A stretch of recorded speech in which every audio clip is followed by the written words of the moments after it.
Peace, peace, peace. What's going on? Welcome back to another episode, another show of Jihad Live TV. Tell a problem solver to tell a problem solver to come on in.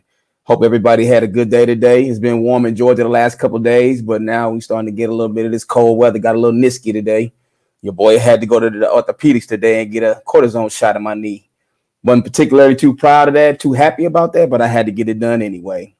So look here, man, if you got any questions for the show, you're trying to contact the show, there's the email right there, jihadlivetv.net@gmail.com. If you want to sponsor the show, you got a product or a good or a service that you want to advertise, send all your emails and your questions or any information that you're looking for regarding the show. That's where you send your emails to.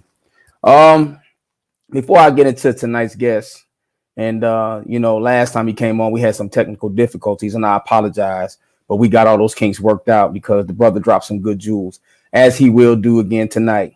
But I just want to say something before we get into tonight's show.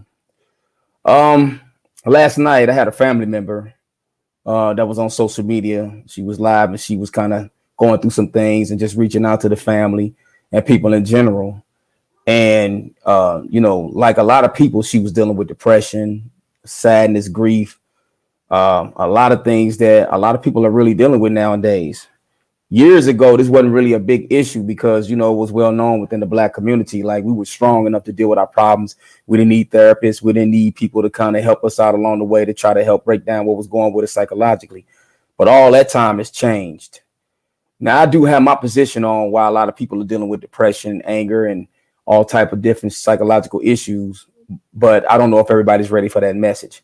But one thing that I do know, that one thing that leads to a lot of depression and pain and anger and anxiety is not getting the results in life. It's not because you've done anything wrong. It's not because you were a single mother. It's not because you were undereducated. It's not because, the way you wear your clothes or what type of clothes that you wear, because a good buddy of mine told me even in the 40s and the 30s, they were lynching Black people that had on hard bottom shoes and pants and well-dressed professional manner. They still were hanging from trees. I want you to understand that you're the best thing walking, and you belong here. You deserve to be here. So when you're going through something, reach out to somebody and talk to somebody that you respect. And it got to be somebody that you respect because you'll receive what they have to tell you. Even if they don't do just so much as just to listen to what you have to say. But I'm telling y'all, you belong here. I got a lot of family and friends going through it. And I want to tell y'all right now, you belong here. You just going through some things. And I always say this, people that start to take life serious, you're going to be depressed. When you start to see the problems that's going on in the world, you see that things that need to be solved is not being solved, you will be depressed. You will be angry. You will deal with anxiety. You will deal with loneliness. People don't want to be around somebody that's serious about life and want to solve problems. I always say a lot of times, those people you always seeing kikiing and laughing the most, laughing the loudest, they hurting the most. They hurting the loudest. So I just want to tell y'all, if ain't nobody told you, you belong here and you are valued. And if ain't nobody else told you this, I'm going to tell you tonight, I love you. And I wish the best for everybody in any pursuit that they're trying to do in life. With that being said, man, let's get on into the show tonight. This guest that I'm bringing on tonight is brother Will Beatty, somebody I highly respect. We follow each other on social media. A lot of times I present content that's pretty challenging to most people. I got respect in anybody that will come on my page and challenge the position, give a new introspect or perspective. I'm not the type of individual to get hostile because somebody don't agree with me. This is how you learn from learning and asking questions with other people, exchanging dialogues, and you get a different perspective and you understand things. And the reason that is critical because people have different histories, people have different experiences. But this brother right here, he's one of those people that when he drops something, he drop it to the point to where people that follow me start to follow him and be like, man, yo, that brother's sharp. I've always known this brother because our kids used to attend Grayson High School together some years back. So we're both basketball dads as well as the basketball coaches. And we're going to get into that a little bit. So I'm not going to hold this brother from y'all any longer, man. Brother Will, how you doing, brother? Come on in. Yeah, I was having coach. I'm still learning. I'm still learning. Hey, man, it's a constant thing. I'm doing the same. Yeah, man. I know the last time I had you on the show, man, you dropped, man. I was really excited. I was pumped after we got off, man. We had a few technical difficulties. Charge that to my inexperience, man. But I think we got all those kinks worked out, man. But I'm glad to have you back on the show tonight, brother. You know I'm finna pick your brain, man. You know I'm finna pick your brain. I know Hey, you South Carolina native and everything. I know you're a part of fraternity, man. And I know you're doing some good things for the people in the community, man. Tell us a little bit about yourself, man. hey, man. Originally born in Spartanburg, South Carolina, raised in Statesville, North Carolina, small town Hmm. Carolina kid, man, with roots at graduate of South Carolina State University. Go Bulldogs. Okay. That's family, that's home. I'm a small business owner. We have a consulting firm that's a family Mhm. firm, the Beatty Group, where we consult with affordable housing agencies and their nonprofits.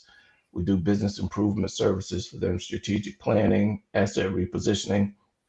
Basically, the objective is to help them be the best that they can be so that they can serve the folks who need their help the best that with the best available services. And how long y'all been doing? How long you been a part of that type of, that business and doing that type of thing? So that particular business, I guess we're going on, gosh, man, we're going on about 12 years with that particular business. But I've been in different businesses, been an entrepreneur most of my adult career. Hmm. So, as far as being a business owner, starting and in a couple of cases transferring or selling businesses, about going on 30 years, man. That's hard to say. But yeah, more than 25 years, less than 30 years. Yeah, I typically have had I bring people on the show who are problem solvers but are passionate about solving problems. That appears to be something that's a passion of yours. We talked about that a few times, and people, if you can use his services and if you find it of great benefit, there the number is on the screen. That's the contact number. I advise you to reach out to Brother Beatty so he can assist you in whatever your needs may be as far as housing or whatever you may need. That brother, he'll take care of you. Yeah, So, let me be clear. We mhm. don't work directly with individuals in Okay, helping them acquire or get placed in housing. But what we do for some individuals, we've been able to work with them on their got small you. business startups. We also consult with small to medium businesses. Okay. That's not a lot of our business right now, but our core client is housing and their nonprofits. All right, got you. I stand corrected. Thank you for correcting me. So, I know you mentioned earlier, man, South Carolina, them the roots, Yeah, right? man. Yeah, man. Man, one thing I gotta have you get into, man. You know what I'm saying? Get into your South Carolina roots, man, and tell us, man, what is the Geechee Gullah for people who've never heard it before? So the Geechee Gullah culture is a culture that's rooted in Low Country South Carolina Hmm. and southern and coastal Georgia and coastal Florida, especially northern part of Florida on the coast. I'm actually not born into directly into the Geechee culture, but of course I'm born in upstate South Carolina in Hmm. Spartanburg, so that's the Piedmont area. But the Gullah culture you'll find starting in what's called the Low Country in South Carolina. But of course, quite a bit of my folks are from that Gullah Geechee culture. Is that it is probably the most direct connection that those of us here in America who are descended from African slaves have to that culture that's rooted in West Africa. So you'll get the food, that resilient spirit of do it yourself, grow it yourself, farm it yourself, kill it yourself, cook it yourself, do for self. You get that, and then of course there's this beautiful dialect and accent that comes from that culture, which is probably the closest thing that a lot of us will hear from those West African languages that we lost as a part of that horror that we've been through, known as slavery. Yeah. Yeah, I know, man. There's a lot of rich history, man. One way I found out about the Geechee Gullah. was I was working a job some years back, and I had to stop by a warehouse. And there was a young lady in there, man, and she was just of the darkest, prettiest skin tone. And I walked up to her. I said, you know, you have pretty skin tone. You know what I'm saying? Beautiful black skin. And she looked at me with like a scowl, like, so what you Mm. calling me, Geechee? And I'm like, Geechee? I said, what's that? She was like, you calling me Geechee Gullah? I said, no, I really don't know what that is. I never heard of. You know, I'm from the Midwest, so we wasn't really on it like that. But when she kind of broke it down, it's almost like she took offense to it. But I'm like, you know, we know culturally back in the day, dark skin wasn't looked upon like the lighter skin black people with the straight quote unquote good hair. But I've always embraced that skin tone. My mom is of the same complexion, but getting into that Geechee culture, man, and learned about it, it was really fascinating to me. So anytime I meet somebody from South Carolina, you know, I always ask them if they know about the Geechee. I haven't met no person, especially from this Charleston area. I have not met Mm. one person who don't know about the Geechee Gullah. I mean, because that's, that's the roots, man. And and I'm learning more even in my adult life because, growing up in, 70s and 80s, right? We, we were still under the assault of being made to feel ashamed of these features and this part of our history, which is our Mm, culture. I mean, even in South Carolina State, man. And we talked about this before. In our literature and English classes, when we were learning to write like college scholars, yeah. some of our professors then would try to drill that Geechee Gullah accent out of our low country natives, specifically the people from that Metro Charleston area where it's most present in the way that they speak.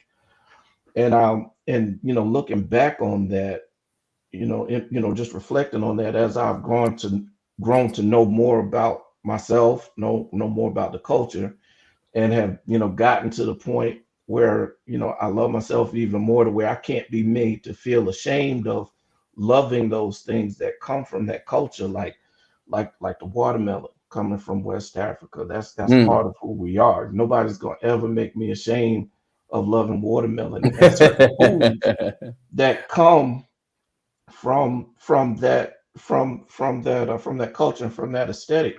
It's the way that we survived, and it's part of who we are, and it's a lot of what makes this country and the food in this country as rich and as brilliant as it is. It comes from us, and Man. we should learn that and be proud. Yeah, I didn't even know they had their own food culture. If I ever get back down that way in the low country, man, I definitely got to go to where the Geechees are, learn the lingo, the language, and get some of that food. Man, there's a series on Netflix called High on the Hog. High on the hog. High on Okay. the Hog, and I there's think a I've there's a seen chef. that. Yeah, there's a chef and his brother. He travels to West Africa. He goes to Philly. He even goes to a plantation where it was a slave who created the dish macaroni and cheese. Mm, And he goes into that and educates about the origins of a lot of these dishes, and presents a story that most of us never knew about, about the business and the art of catering actually coming out of black entrepreneurship and ingenuity. It was black folk wow. who started the business or the industry of catering. Man, that's So amazing, man. yeah, And you that's the wouldn't type of believe, information I sure didn't know. And I thank you for dropping that jewel, man. But you know, I want to get into something that you was just talking about, South Carolina State, and you was talking about the HBCUs. What is the beautiful thing about going to a HBCU? I've always heard that when you go to a regular college, you get a degree. But when you go to a HBCU, you have family and sisters and brothers for life. What's the beautiful thing about attending an HBCU? yeah, it's definitely, you get an experience that a lot of folks don't even know they need. You need something, but you just don't know. Like Hmm. when I, coming up in, like I said, small town South Carolina, majority white, small cities, small towns, majority white high schools, almost almost even, but not quite. But you grow up hearing things like you're pretty smart for a black boy. Mm. You know what I mean? Or wow, I didn't think that you could speak like that. You speak really well for a black boy or for a black kid. Or I in college prep classes in high school, and sometimes I was the only black kid in the class, and sometimes I was one of two or three, most four out of 25 or 30 kids in the classroom. And so it's a very isolating experience.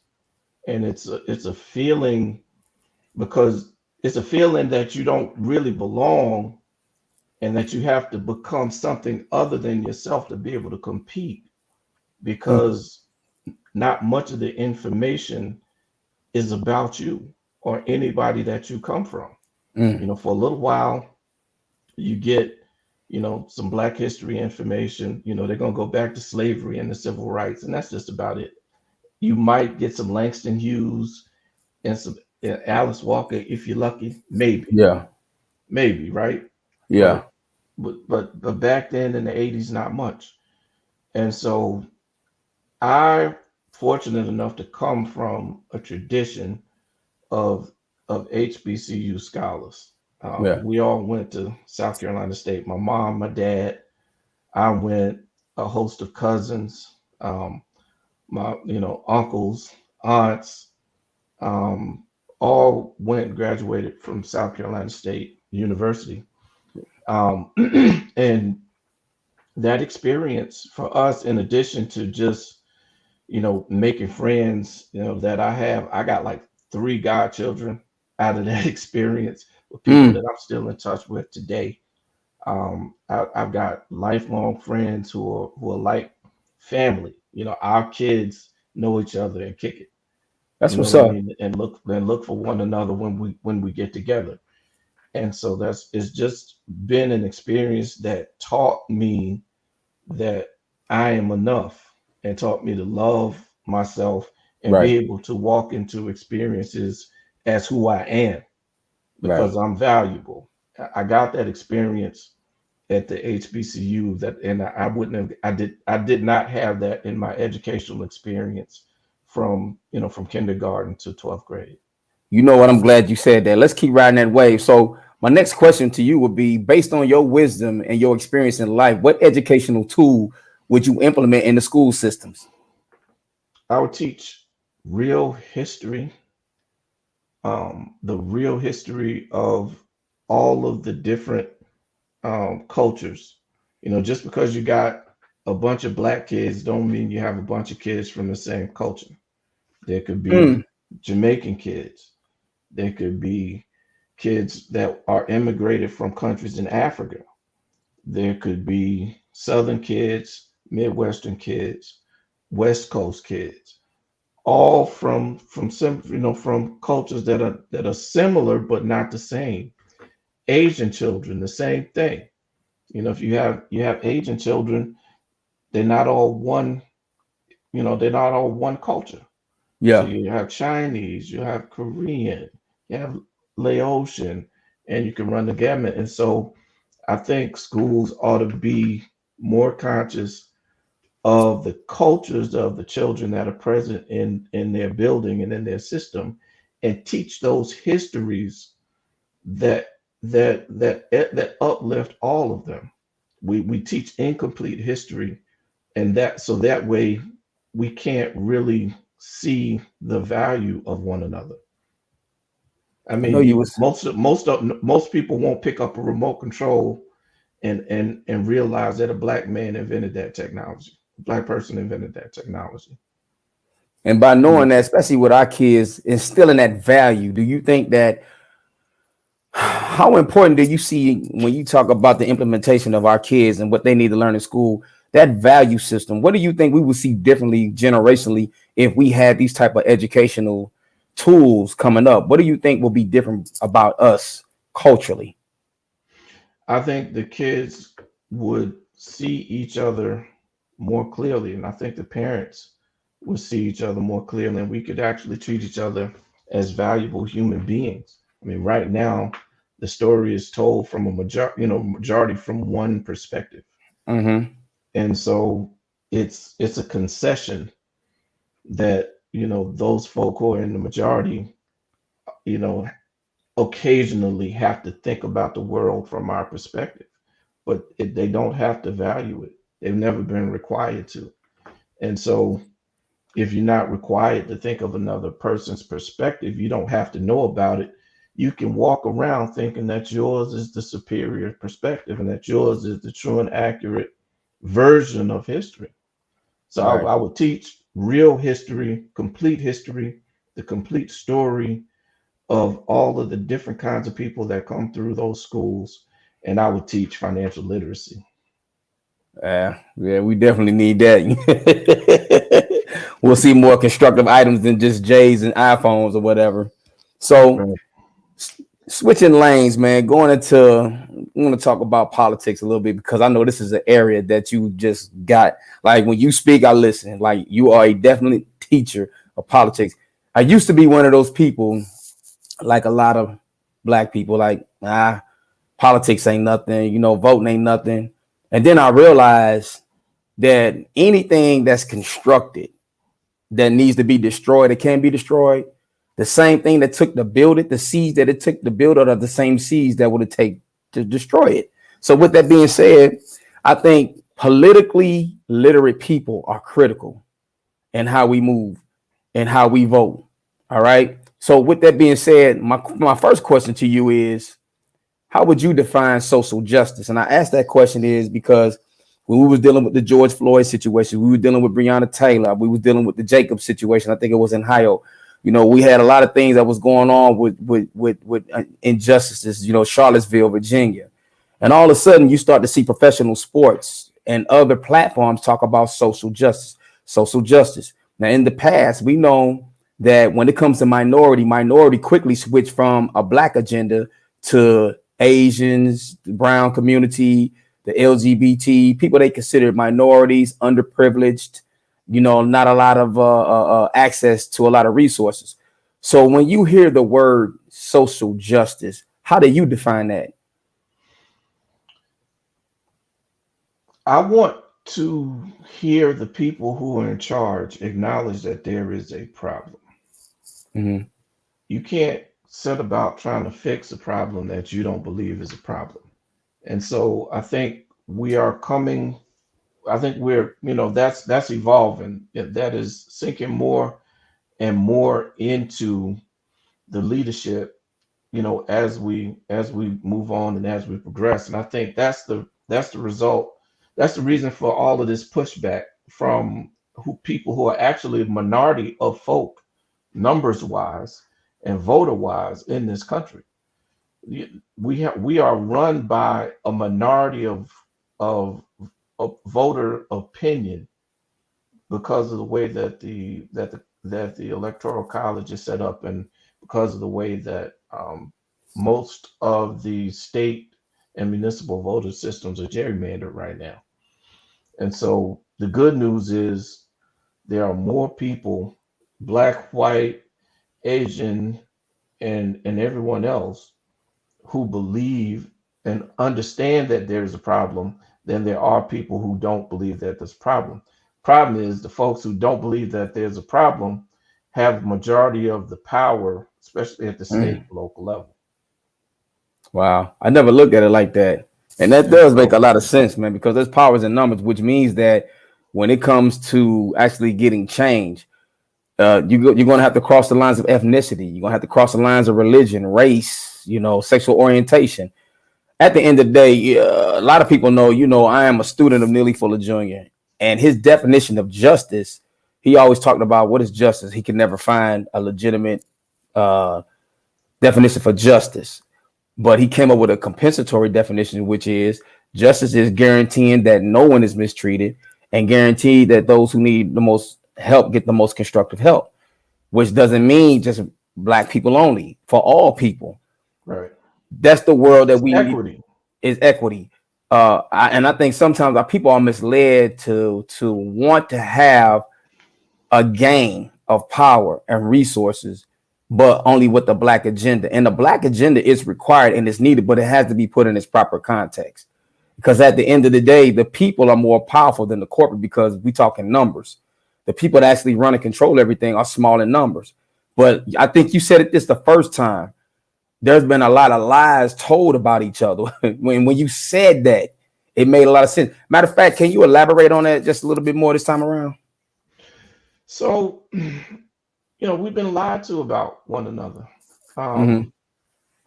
Um, when you ask white people who don't see or interact with black people what they think about them, it's a high probability that their opinion is going to be based on something that's not true, right? And they are going to, even those folk who are not hateful and who are not racist, if they don't see us, they don't engage us, they Mm-hmm. only know about us what they see in the media.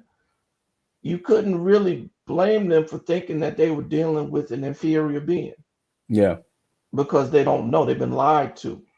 Yeah. Same thing, with us and some white folks. Um, we're being lied to about all of the cultures, even if it's a lie by omission, because we're just not being informed of the wholeness of our humanity and our history and our contribution to the world. And so when you have that, it's easy to separate people.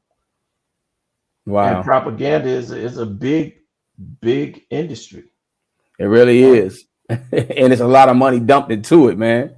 And So, we do it, and we do it to each other. We do it to uh-huh. one another. I mean, when think about Malcolm X. When you think about Malcolm X, what is it that you think about?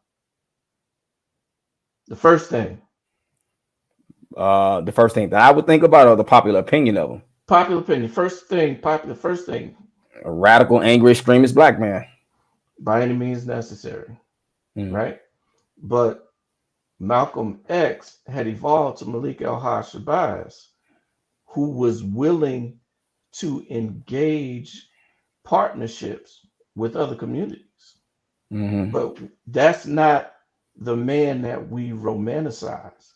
We Yeah. romanticize by any means necessary because those speeches are so beautiful, and they are, they're so emotionally satisfying because that's how we walk around feeling.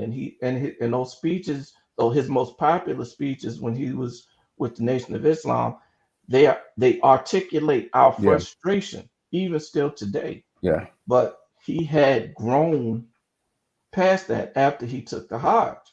And Yeah. so Malik Al-Haj Shabazz is not who we romanticize. We romanticize a man that he had evolved beyond. And so, we even misinform ourselves in Yeah. that way. That's a great point. And you talk about speeches, man. I can't even hold you, man. One of my favorite speeches of all time is The Ballot and the Bullet. What was it? April 4th, 1964 was the day he delivered that, something like that. Man, The you Ballot hold and the me Bullet. honest. I act like I recall that date. But yeah, that That was was I listened to that over and over. I listen to it often, man, just to be reiterated because the things he was saying can still apply to the day, which yeah. is it's a telltale sign of it's not a lot of much progress. It's been progress, but not like if our ancestors were to return back to the physical realm, the jaw hit the ground. It's like we still doing the same things when I was around. With all this technology and education, and we still in the same position. Something's wrong. Something we got to go back and check the process. I don't know if You we're know what I still mean? in the same position, man. I might push back a little bit. I don't know if Mm-hmm. I wouldn't say we're in the same position. We're dealing with a lot of the same problems, Yeah. right? And that's definitely true. Some of us are indulging in some things that would definitely make the ancestors unhappy. But when I Mm-hmm. when I look at what a lot of these kids are doing, when I look at this social justice movement Mm-hmm. and how these kids have gotten going with the Black Lives Matter movement, I it's still a very young movement, and the people who are driving it are still very young, and they probably make some mistakes that they don't have to make, but that's youth, that's that youthful Yeah. exuberance, and they're gonna forge forward, and they're gonna use what they know and what they've got, and we can either help them or get out of their way. And so, Man. I'm encouraged by, the number of young Black people who are going into medicine, who are going into mental health, who are starting Yes. businesses, the micro entrepreneurs. Those, there's a movement out there for financial literacy. There's that buy the block movement out there. Yeah. That's really getting going. And so I think I think what's great about what's happening now is that there's not one personality that's driving anything. So, so if we lose a leader, we don't lose momentum. Mhm. You know what I mean? Somebody else could pick it up, because there's just these pockets of movements all Yeah. around the country and all around the nation that I think are going to be effective. And I really believe that that's why these folk are pushing so hard. There's a contingency of white folk who would rather we align with Russia than Mm. allow people of color to have true equity in this country, because true equity is the next thing. And so we either gonna have true equity, or we're not gonna have a democracy. And I like that you said equity instead of equality, because yeah, equity is a serious word yeah. and people don't understand the context. Okay, so let's stick with that. So where are we going wrong with politics when it comes to leveraging power? And what do we really need to be paying attention to? What's coming down the pipeline as far as this shift? We cannot afford to be ambivalent. We can't take an election off. And I think that's our thing. We have to understand that if things don't go our way one election, we don't win, and we don't progress by withholding a vote from the next election or taking the next election off because we ticked off. Right. Um, you know, the other side doesn't do that. They lose, they regroup, they make more noise, they go regroup, they raise money, they come back, they keep trying the same thing over and over. Man, they've Yeah. been trying to repeal Roe versus Wade since Roe versus Wade passed. Yeah. Basically my whole life. They've been coming after abortion rights because that's what they believe will make their lives better for some reason. But when they lose, they regroup and they come back at it again and again and again, because it's a long game. I mean, when you look at even the Koch brothers, this situation with George W. Bush and the politics that came along with him, and the politics that resulted in Donald Trump, that didn't just start when Obama was elected. That movement started in the 50s with an Mm. economist named James Buchanan. The Koch brothers were funding his research, and they've been giving to colleges, establishing schools of economic thought that were aligned with where they thought the country should go. And this has been since the 50s. Wow. They didn't get so if they met a dead end, they didn't get pissed off and just stop. They got pissed off, regrouped, and came at it another way. So this is an extremely long game, and so a lot of us, if our awareness of political things are somewhat new, it's easy to think, well, my voice doesn't matter. They are not spending literally billions of dollars because your voice doesn't matter. They're spending billions of dollars to restrict your access to the voting polls. They're spending billions of dollars to try to discourage you from voting.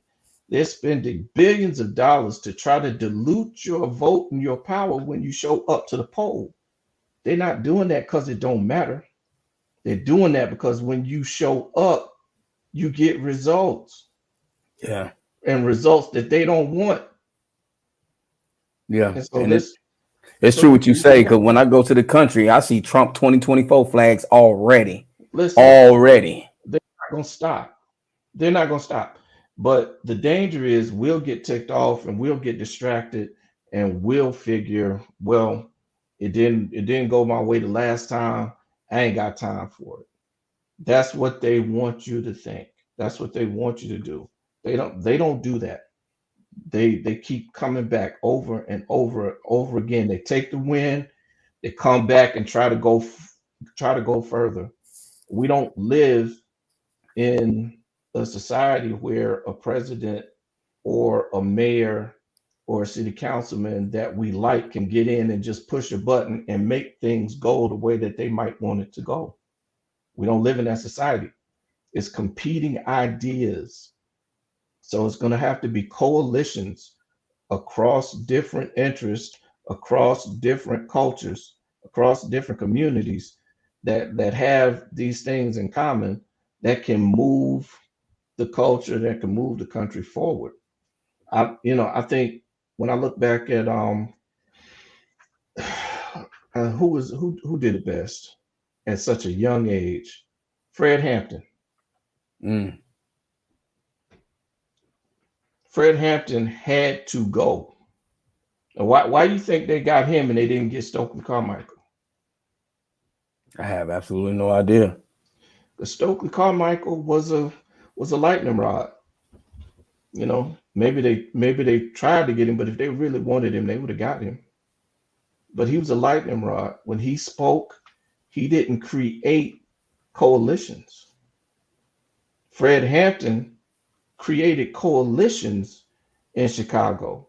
Appalachian white folks, Asian American folks, Southern white folks, liberal white folks, radical black folks, conservative black folks.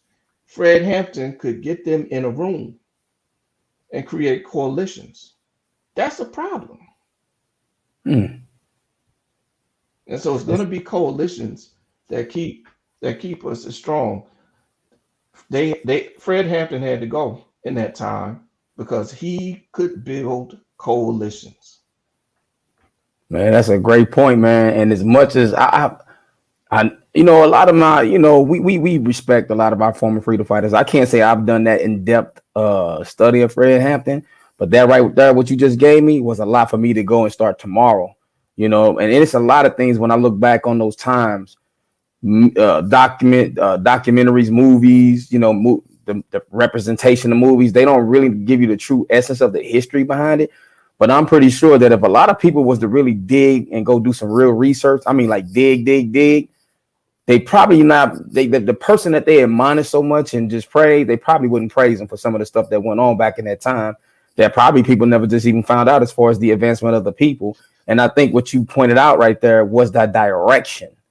You understand what I'm saying? It was the direction, kind of like how we talked about Ilhaj Malik Shabazz with Malcolm, when he went into the direction of a more universal, broad mind scope of getting justice. Because I'm a firm believer that when we're going to change is going to come.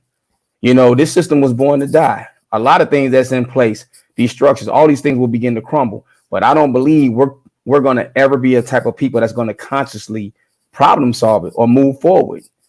But before we move on, I got one last question in the political form. When it comes to a candidate, have you ever seen, heard, or researched a candidate that had an agenda to attack old embedded racist laws and policies that criminalize the black existence? Yeah. Yeah. I mean, the problem is once they get elected, they run into the machine. And so, they have to campaign on this big message. But, we have to understand that most people are not going to be able to deliver on more than maybe 50% of what they actually want to get done. If they can get 50% of what they want to get done, that's a big deal, I think. Yeah. And like I say, I'm no expert. I'm just an informed observer, so I could be wrong. But just from my experience in observing, I don't see who's been able to deliver on more than about half of the things that they run on. You just, Yeah. like I said, we don't live in a society where anybody can go into a public office and just push a button and things are going to go the way that they want to go. We don't elect kings and queens. Yeah. And so, Indeed. yeah, so Sister Stacy, I think she embodies all of it. That's Yeah. that's low hanging fruit just to call her name. Yeah. Yeah. Man, you made some good points, man. We're gonna have to revisit this again, man. I'm gonna have to have you on a multiplicity of time. But I want to get into something, man. I want to switch over to another aspect, man, of some conversations that we had. Your spiritual and your religious background. We talked about Jesus and the Christ energy and Hmm. your perception of God. Can you break it down? Can you elaborate on your positions with spirituality? Yeah, so my practice and my ritual is Christian. And I say it that way because that's the method that I use to interact with the creator. Mm-hmm. I believe in many paths to God. I just believe that God is too big to rely on the perspective of just one group of people. Mm-hmm. And so I look for just common principles of good, that are, I think, are a common thread throughout most religions. And so, if as long as what you practice doesn't infringe on another individual's rights to liberty and happiness, you know, interact with the creator and with the spirits the way that you do. I believe we all get there, um, by choosing our path and being faithful to that path. So I gotta ask you. I always ask people, um, what makes you know for yourself and your personal life experience? What makes you know that God is real? Man, I mean, like I hey, say, these like questions are based solely on it's on you, your perception, how yeah. you see it. Yeah. Again, there are some situations where I shouldn't have made it, where I wouldn't be here, Mm, and I know that there was energy moving in a way that I didn't have nothing to do with it. I come from a praying mama. I come from a praying family. I have a praying woman in my life, and that's so awesome. there's a lot of times where I could have left here and I didn't, and it Yeah. wasn't because of anything that I did right. It was because I received grace, and that's how I know He's real. Man, that's real, man. And I accept that answer, man. You know what I'm saying? A lot of times, man, if I ask a person, man, how they know God is real, if they talk longer than 10 minutes, man, they don't know God. It's simple. We ain't got to complicate it, but I understand some people got a lot to rejoice, and a lot of people got a lot of things to bear witness to, and their happiness about in the world. But typically, what I find interesting about people like you and the great mind that you have your faith, you have your spirituality, but you just didn't stop there. You also, are kind of like a man of the sciences and things of the universe. You know what I'm saying? I know we talking about you being in quantum physics. So what is quantum physics and why is it important to kind of understand how quantum physics work? So again, I know about this much in quantum physics. I'm really, That's more than a I'm lot of people really, know. I'm really kind of a hobbyist and enthusiast. But my understanding of quantum physics is how the universe works and how it is connected to the things that we can see and that which we can't see, and how basically everything is connected and we are existing in a field of energy, and those things that materialize in front of us, including ourselves, are basically vibrations of energy, and that cause the atoms to form the way that they do. But You know, the things that we think, the things that we feel, it's all a part of it. And I believe we're really just beginning to understand this reality. And so what we know of our religion and what we know of our God is going to have to merge into what we understand scientifically. And I've just never believed that understanding science and believing in science means that you can't believe in God, you can't believe in a higher being or the unseen. To me, it's just getting you one step closer to it. Yeah. Like I said, like we said before, there was a time where if you talked about the science that makes a cell phone work, you might be put in jail, or you Mm-hmm. you might be executed for being a heretic, because the natural sciences was not something that was accepted in as a religious norm, especially in Christianity. But it's science, so we have to we have to reconcile our understanding of God to our understanding of the natural world. And we have to accept that God is still revealing himself to us. It's just up to us to evolve and to be able to discern and perceive what he's telling us I like the and what way he's you put showing that. us. Still revealing himself. I've been going through some things lately, man, and I've been through my travels. Growing up in church, I saw some things that made me question a lot, and I had kind of removed myself from that place and just begin to research and I've been through a lot. I've been through the thing with the conscious community. I once was a part of the 5% Nation, but it's bringing me back home. Mm. You understand what I'm saying? It's, Yeah, it's yeah. it's brought me back home. Not in the aspect of what I was raised on in that context, but as you say, as the creator, the most high, whatever you call him, them, her, he, whatever, revealing, some things that I understand fundamentally may, everything is evolved. What I'm saying? Things in context in the 60s and 70s, man, like if these people were allowed to see where the church is or how, a lot of where Christians are, Mhm. and like you said, you're saved by grace, what I'm saying? They might be turning, rolling over in their grave. But I think as time goes on, I think the redefinition of God is evolving, but evolving in a place to where it needs to be as man evolved. Common had a song on his album with CeeLo from the Goody Mob called God. And Mm. the acronym for that, you're a hip hop head, is gaining one's definition. Mm. So I thought that was absolutely dope when I got gaining one's definition. And I'm like yeah, like I said, I have a daughter who's of a particular culture and a walk. Okay. And then I have another child who is more to the Muslim side. At the end of the day, I gotta stop saying that so much. I've saw those coaches clean them up in some of their faulty behaviors and characteristics. So who Mhm. am I to come and challenge them on their belief, criticize how they live, talk about, however they eat, dress, walk, whatever.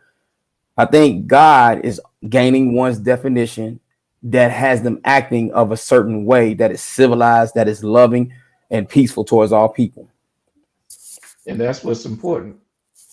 And Yeah. it's a walk, man. I saw something. I popped on Facebook for a little bit today while I was working, and I saw a post that said it was about two women being with the same man. It said just because you and another lady was with the same man doesn't mean y'all with the same man. Mm.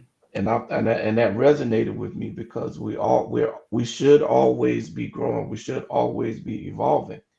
And so, Mm. I strive to not be the same person that I was last year and definitely 5 years ago. Yeah. You know what I mean? And that's what we should be. We should try to improve on who we are, improve on our walk, and improve on our understanding of reality and our role in it. Indeed, indeed. Well, what I'm saying? Before we get ready to wrap this thing up in a few minutes or so, I can't let you get out of here, man, by going over to the realm of sports, man. I gotta go there, Yeah. man. What are your teams in the three major sports, man? Whether it be football, basketball, baseball, what are your teams? Not really a baseball fan, but I pull for the Braves. That's the home team. Yeah, And coming from the Carolinas, the Braves was always the home team because we didn't have yeah. one. Um, Steelers. Oh Was a yeah, Steelers fan since the still 70s Curry, baby. dynasty years, man. Yeah. Still Curry, baby. Steph Curry, man, since the 70s dynasty years, man. And as far as basketball, I pull for the Hawks, man. I pull for the home team.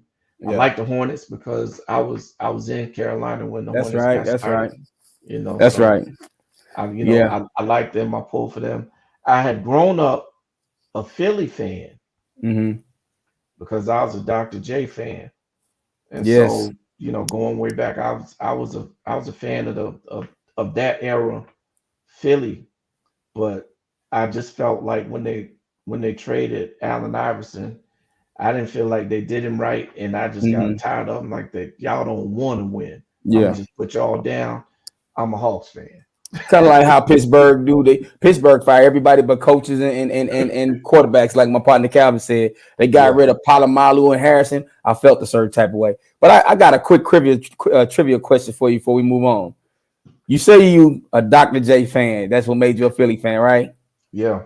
What's the name of the movie that Dr. J played in the 70s? The fish that saved That same Pittsburgh.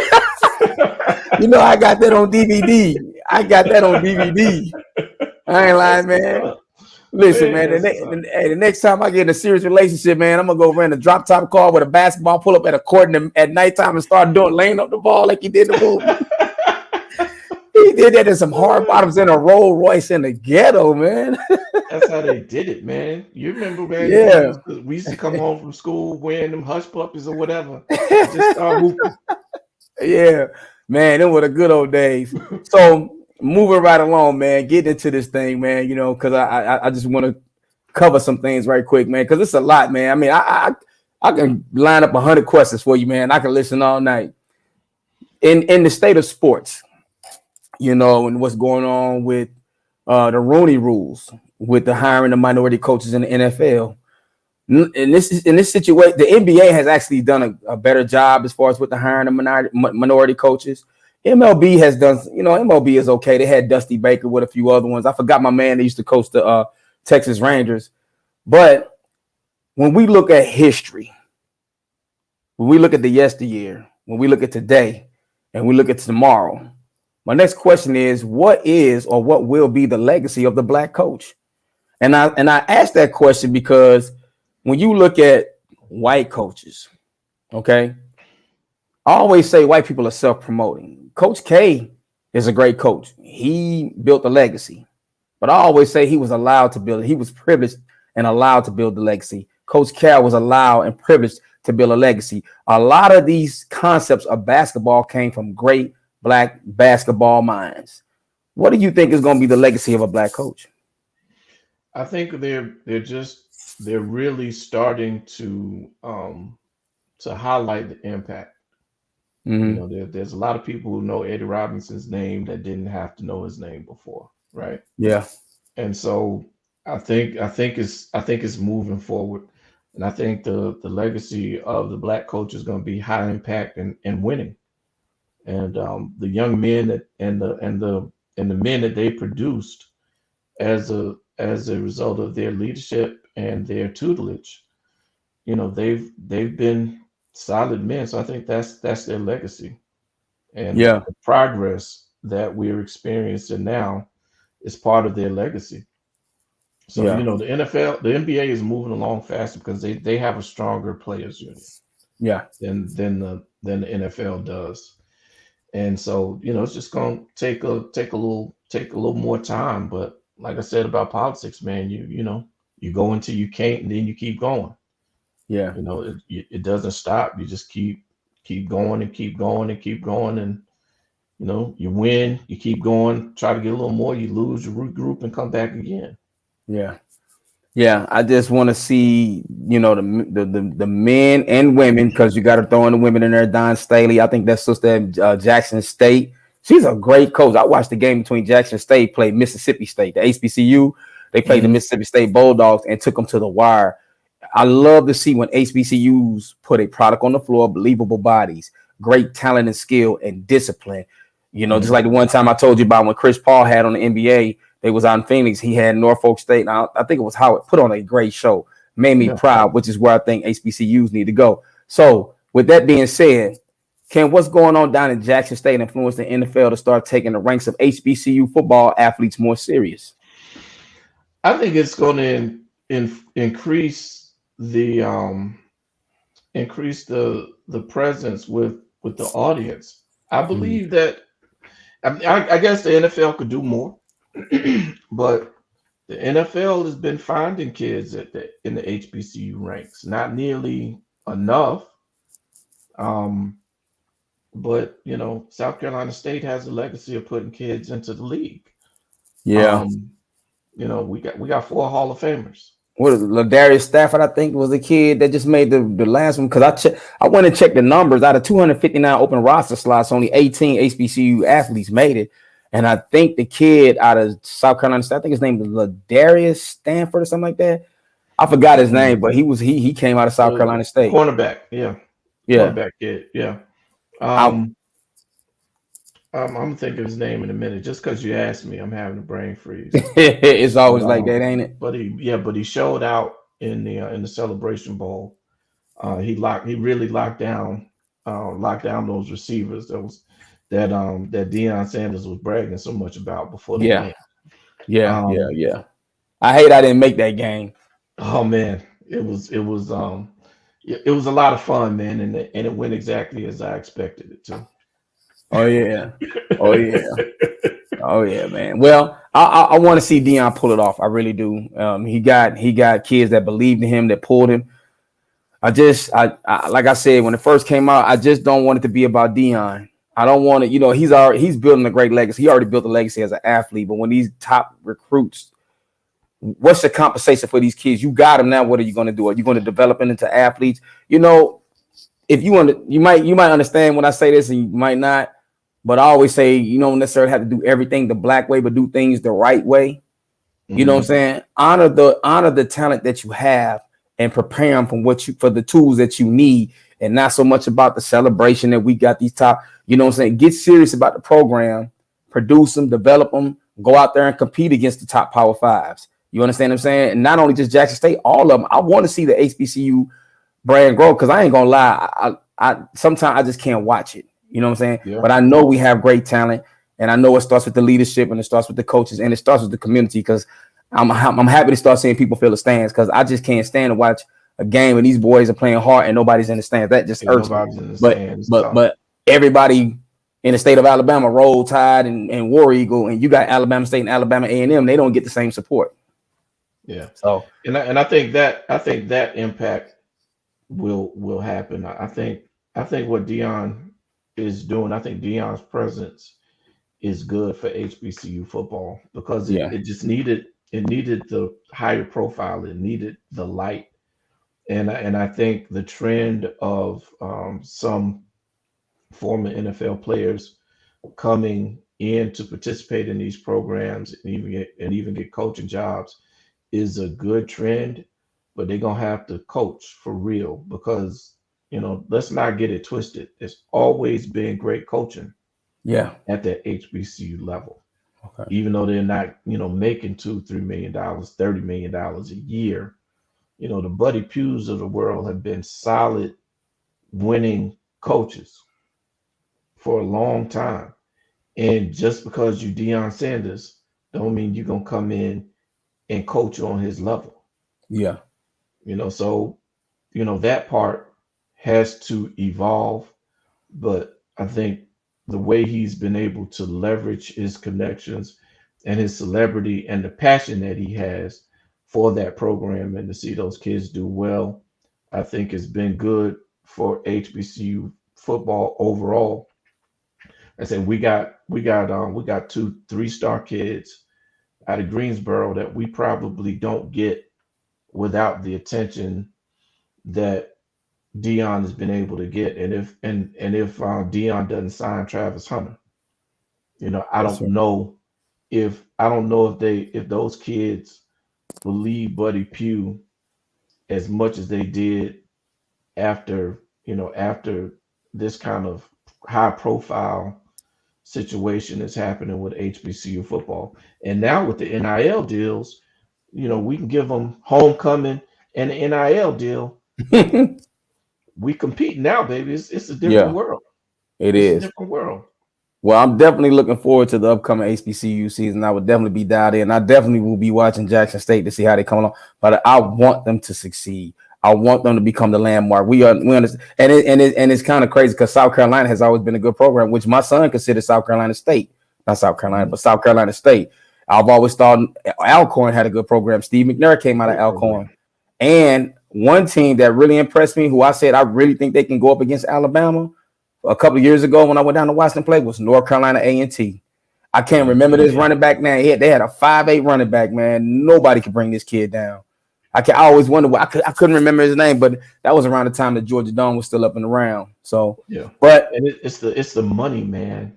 You yeah, know, we have to be able to invest in the facilities and the program. And then, even as great as South Carolina State is, we don't have a lot of full scholarships, and yeah, a lot of our kids on combination scholarship and Pell Grant.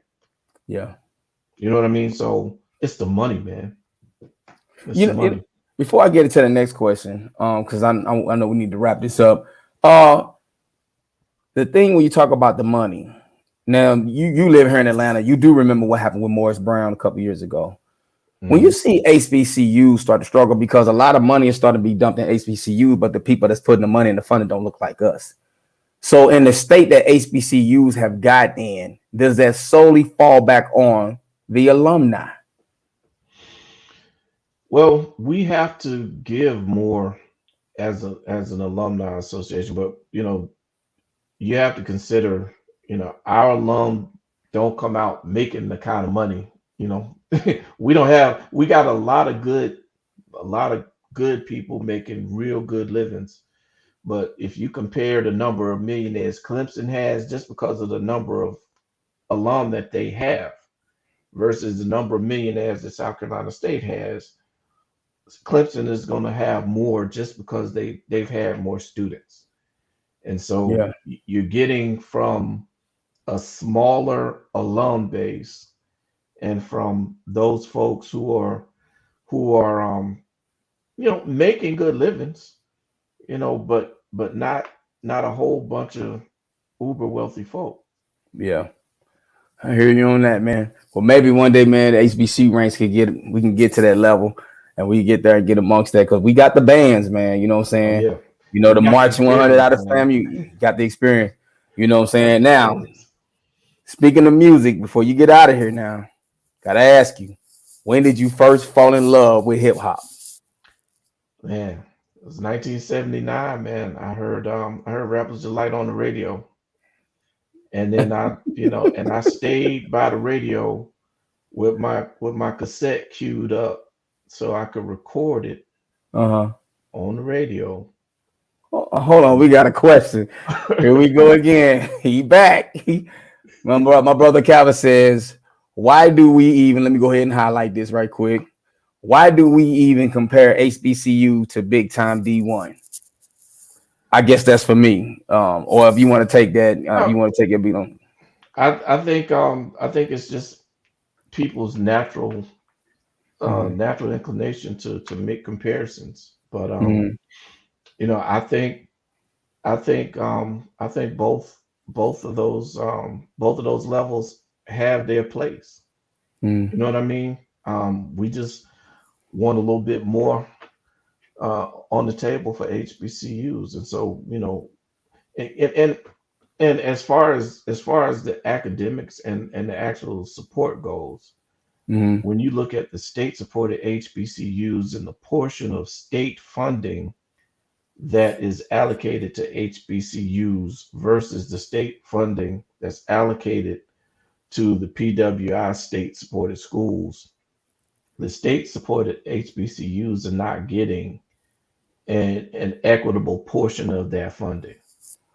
And so, you know, we, you know, we like to make those comparisons because we're trying to get better equity. He says we don't compare Dollar General to Walmart, and both companies do well. Apples and Um, oranges, I think. huh?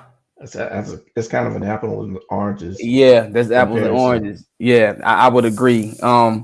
It's not so much, man. It's not that we saying D1 HBCU is not a good brand of ball. Or I guess I'm speaking for myself. I'm not saying that it's not a good brand of ball or it can't be, but there are improvements that need to be made. I think that sometimes you do need to follow a protocol that might work. It ain't always about the institution, whether it's a white or black institution. Like I tell people all the time, when I go home to St. Louis, and I can make this point crystal clear. When I go home to St. Louis, and Will, you've been there. The one thing that I did learn at Grayson was how a program is run. So when I went home and I would try to implement these things to St. Louis people, they response was, what Georgia got to do with this? This Missouri. But Georgia is a more dominant state when it comes to high school football. I'll go on record to say this. You couldn't get the best high school state team out of Missouri to come down here and beat damn near the weakest team in Georgia based on the standard and the culture. That's all I'm saying. And I said it a while ago. We have to learn how to do things in a different light, not necessarily always the black way, but do things the right way. Do things that's going to get a constructive result. I want to see HBCUs to the point to where HBCUs, predominantly historically black schools, are part of conferences. You understand what I'm saying? But then on the other side of that token, you're going to have people that's going to always be mostly tied. Like, no, let's keep HBCU. This has been a thing. This is our history. This is our piece of the rock. But I do want to see to the point where HBCUs begin to expand and put regular Power 5 programs on their schedule. That's all I'm saying when it comes to that. But we have. I mean, we played Georgia Tech. We played Clemson. I mean, we always play Georgia Southern. So it's a mid-major. But Yeah. we have those games at least once or twice every year. Yeah. We put those games on our schedule. Yeah. And, going back to Brother Calvin, the reason I said that that analogy is kind of apples and oranges is because Walmart and Dollar General don't have an entitlement to a segment of a market. There's not a base of support that they have entitlement to, which they're not being equitably, they're not receiving an equitable share of. Mm-hmm. A lot of HBCUs, many of them are state-supported schools. And so when I do these comparisons, I'm looking at the support that they get from the state, which is not commensurate with what they really should be getting. Yeah. And so we make those comparisons and establish the value of what HBCUs bring academically and athletically, because they deserve to receive the same kind of support that their PWI counterparts are. Yeah. I'm gonna address this, man, and then we gotta get to this last question, man. But I'm glad. I thank you for engaging and thank you for checking in and supporting. One is a small box retail, one is big box retail, but both are retail. In my opinion, the problem is trying to compare instead of just focusing on HBCU and how do we grow them without comparing. I'll say this, I'll give my piece on it, and then you could go, Will. If you're trying to become wealthy, do you listen to the author of Rich Dad, Poor Dad, or do you listen to someone that you know as an associate that live check to check? Sometimes it ain't so much. Again, you got to do what's best to get the constructive result. Sometimes when it comes to the Power 5, we understand there's a privilege already in line there. There's a culture and a value system that already is in line there, but they also have the support. If you want to start somewhere, when it comes to us, the number one thing is support, and putting money into the program. If we're getting to the point where HBCUs are losing accreditation and these schools are closing, that really ain't got nothing to do with who's big and who's small. That has everything to do with the community and supporting that institution, as well as the alumni, as well as the community and other things, monies that's out there that the government, I guess, provides to these institutions of education. I'm shabby on that, so I'll only speak so far on that limited knowledge. But I mean, it's nothing really major. But at the same time, you do want to kind of look at a successful protocol, a successful process. But again, like I say, with the predominantly white institutions, you got a long-standing value system there. You got long-standing privilege and wealth and things that have been infused in these schools for generations. So when it comes to the HBCUs may never ever get to the point of a Power Five. So as far as the power, the enrollment, whatever the case may be, TV time, prime time, it can get there. But at the end of the day, sometimes what I particularly like to do, sometimes when I look at something that's bigger or more thriving, I try to find out where it can work for me. I don't have to take everything from that particular factor with that situation, but I take what appears to work and now implement it in my own particular community, in my schooling situation, or however it can to build that program and to build that brand. Yeah, yeah. I don't necessarily think HBCUs have to get as big as Power Fives, right? But I Mm-hmm. think there is a lot more that they can do and that they can bring to the table. I Yeah. think being the size that they are provides value because it's in addition to being a place where I can grow in an experience that is more suitable to me loving myself as a black boy growing into a black man. Mm, It's also an area where some kids who may not have been able to get an opportunity at a larger PWI could come in and actually find themselves academically and grow into real solid scholars and grow and go on with that education and go into a professional and have a real impact on the world. And so I don't want us to ever get that so big that we lose that value to the communities, to the world. But I mm. also know that there's a lot more on the table that should be coming to HBCUs and to HBCU sports. I'm all for it. I'm all for it, man. I really am. So getting back to this thing right quick, man, because when you start to get over an hour, man, you know what I'm saying? It's about time to ribbity wrap it up, man. Yeah, You yeah, don't want to I'm gonna keep have to people too go in a long. bit. Yeah, I'm gonna get you out of here, but I got to get you out of here with these last two questions, man.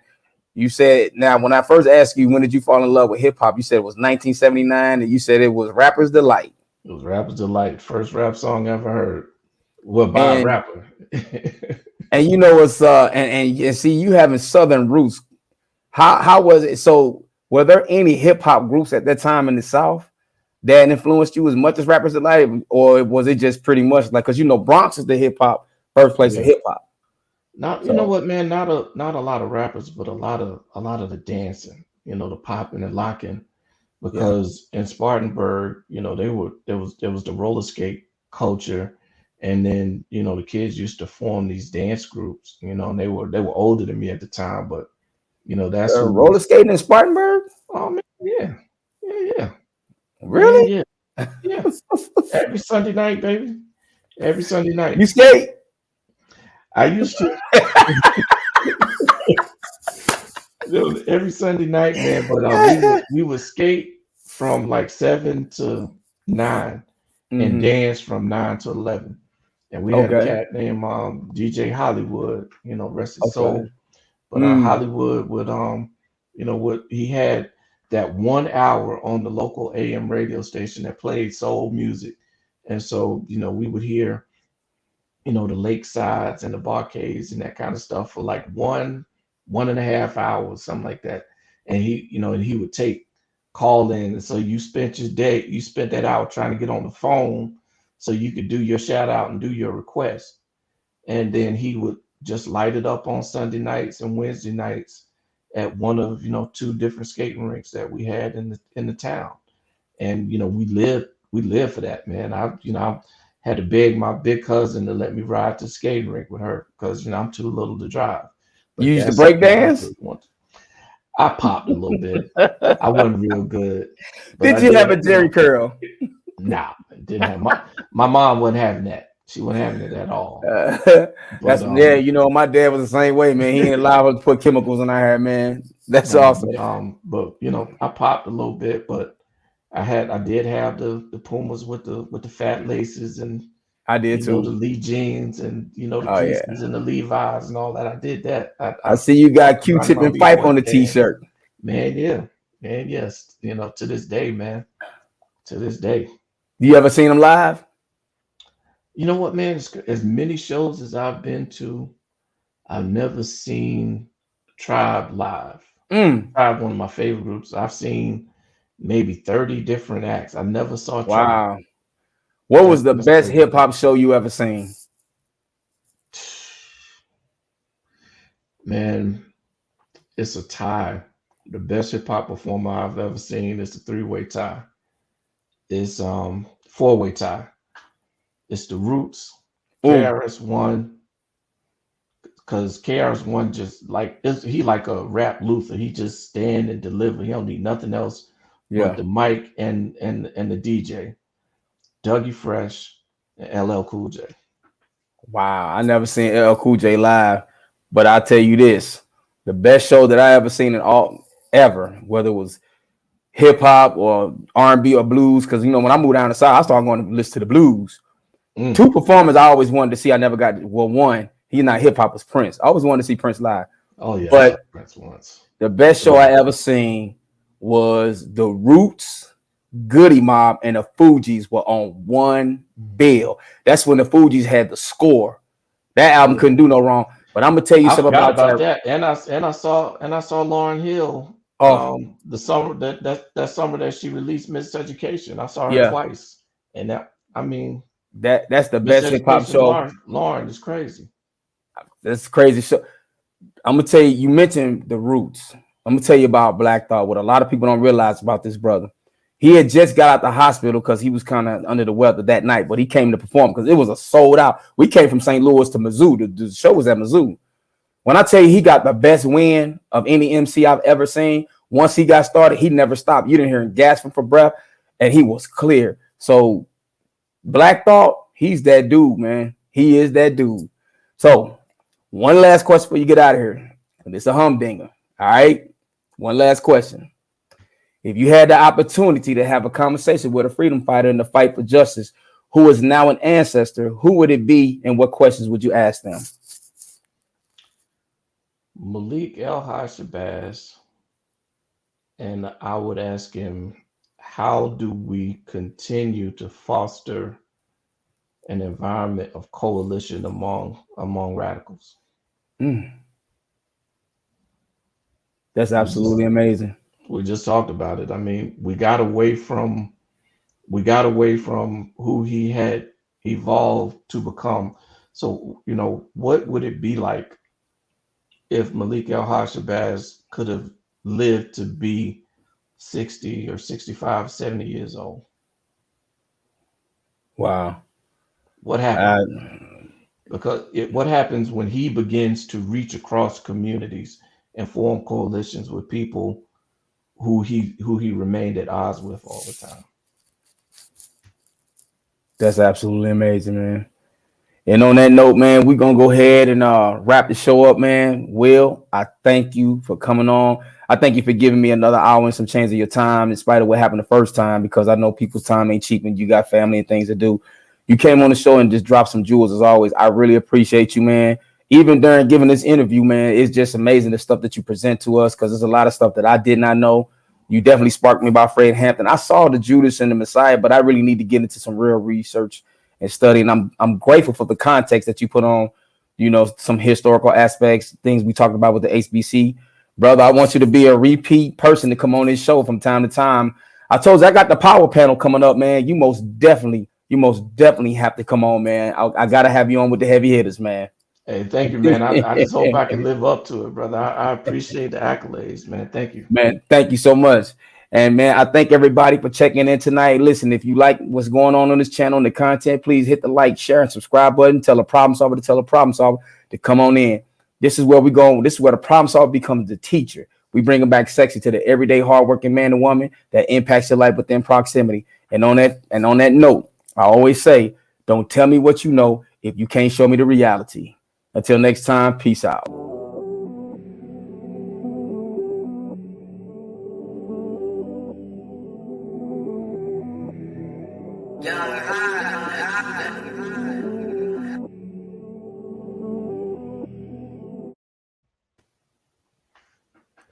I Hey. forgot to end it.